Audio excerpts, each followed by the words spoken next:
ओम नमो भगवते वासुदेवाय नमः। आप सभी का बहुत बहुत स्वागत है आपके अपने YouTube चैनल कहानी टॉकीज पर।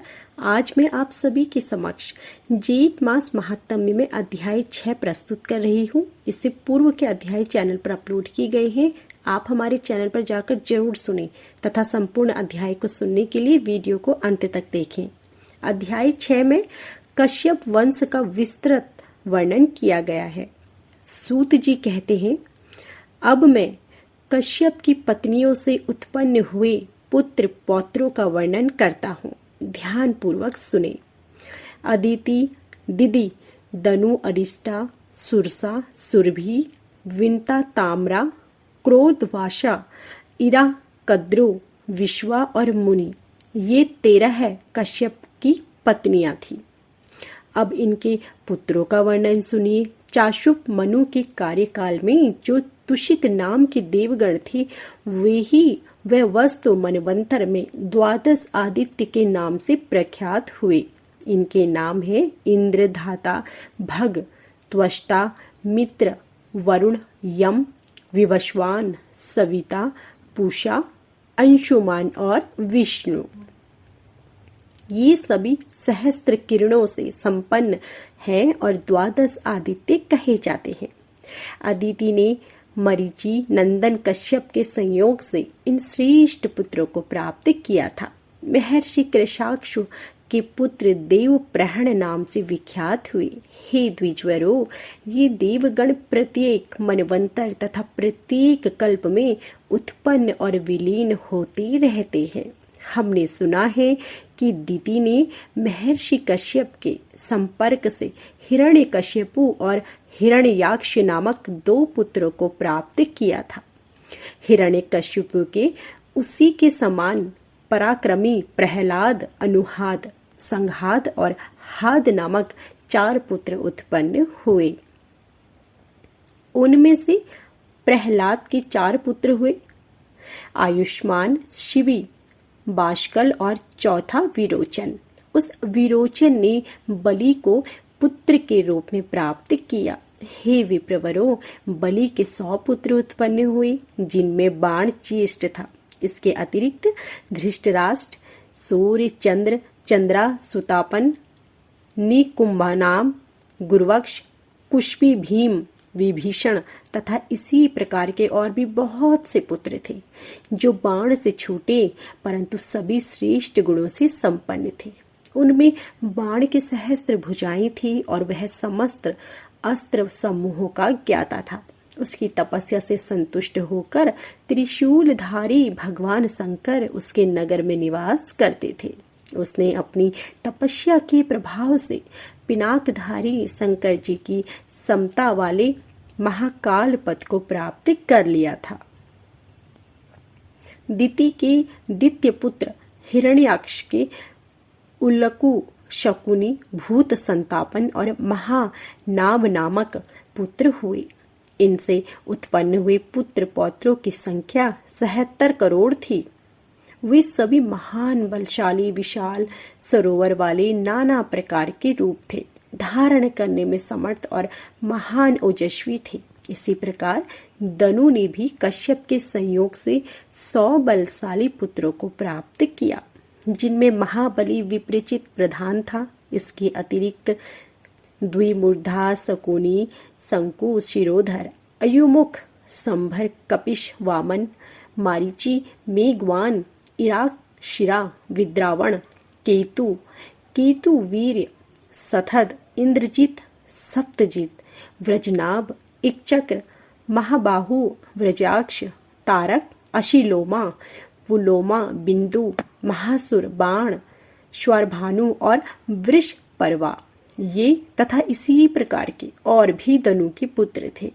इनमें स्वरभानु की प्रभा पुलोमा की सची, मई की उपदानवी, मंदोदरी और कुहू वृषपर्वा की समृष्टा, सुंदरी और चंद्रा तथा वैश्वानर की पुलमा और कालका नामक कन्याएं थी। इनमें महान, बलशाली एवं बहुत सी संतानों वाली पुलोमा और कालका मरीचि पुत्र कश्यप की पत्नियां थी।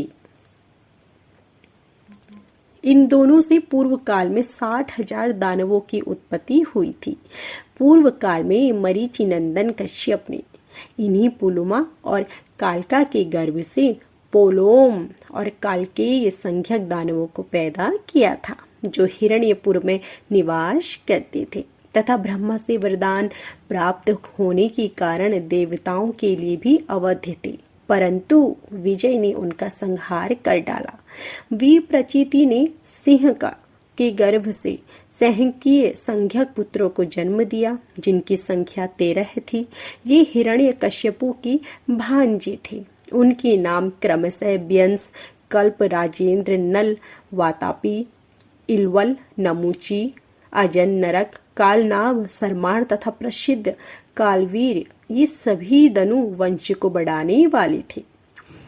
वे संपूर्ण देवताओं, गंधर्वों, नागों और राक्षसों द्वारा अवध्य थे, किंतु अर्जुन ने शिवजी का आश्रय ग्रहण करके रणभूमि में उन्हें यमलोक का पथिक बना दिया।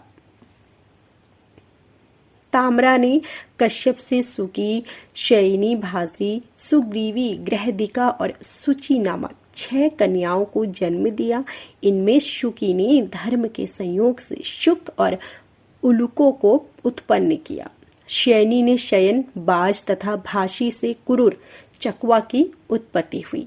गृहदी ने गौधों, पेड़कियों और कबूतरों को पैदा किया। सुचि के गर्भ से हंस, रास, सारस, क्रौंच और प्लव पैदा हुए। सुग्रीवी ने बकरा, घोड़ा, भेड़ा, ऊंट और गधों को जन्म दिया। इस प्रकार यह ताम्रा के वंशक का वर्णन किया। अब विंता की वंश परंपरा के विषय में सुनिए। विंता के 2 पुत्र गरुड़ और अरुण आकाशचारी छोटे बड़े समस्त पक्षियों के स्वामी हैं। उसकी तीसरी संतान सौदामिनी नाम की कन्या है, जो गगन मंडल में विख्यात है। अरुण की संपाति और जटायु नाम के 2 पुत्र हुए। उनमें संपाति के पुत्र बभ्रु और शीघ्रम नाम से विख्यात हुए। जटायु के 2 पुत्र कर्णिकार और सतगामी नाम से प्रसिद्ध हुए। इनके अतिरिक्त जटायु के सारस, रज्जुवाल और भीरुदंड नामक पुत्र भी थे। इन पक्षियों के पुत्र पौत्रों की संख्या अनंत है। हे सुव्रत, सुरसा तथा कद्रु के गर्भ से सहस्त्र फणों वाले 1,000 सर्पों की उत्पत्ति हुई। तदंतर उनमें 26 प्रधान हैं। उनके नाम ये हैं: शेष, वासुकी, करकोटक, सगंग, ऐरावत, कंबल, धंजय, महानील, पद्म, अश्वतर, तक्षक, एलापत्र, महापद्म, धृष्टराष्ट्र, बलाहक, शंखपाल, महाशंख, पुष्पदृष्ट, शुभानन, शंकुरोमा, बहुल, वामन, पाणिन, कपिल, दुर्मुख और पंतजलिल। इन सभी सबके पुत्र पौत्रों की संख्या अनगिनत थी, परंतु प्राचीन काल में जनमेजय के सर्प यज्ञ में प्रायः अधिकांश जला दिए गए।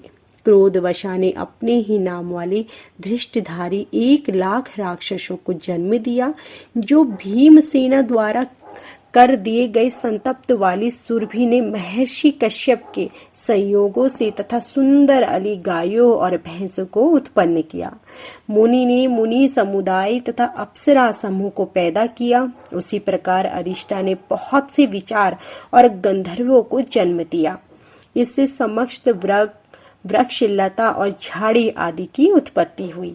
इस प्रकार विश्वा ने करोड़ों यक्षों और राक्षसों को पैदा किया तथा दिति ने कश्यप के संपर्क से 49 मरुतों को उत्पन्न किया, जो सभी धर्मज्ञ और देवप्रिय थे। तो यह थी संपूर्ण वीडियो। आशा करती हूँ कि आपको हमारा यह अध्याय पसंद आया होगा। यदि आपको हमारी यह वीडियो पसंद आई हो तो हमारी वीडियो को लाइक करना ना भूलें। आप सभी का धन्यवाद।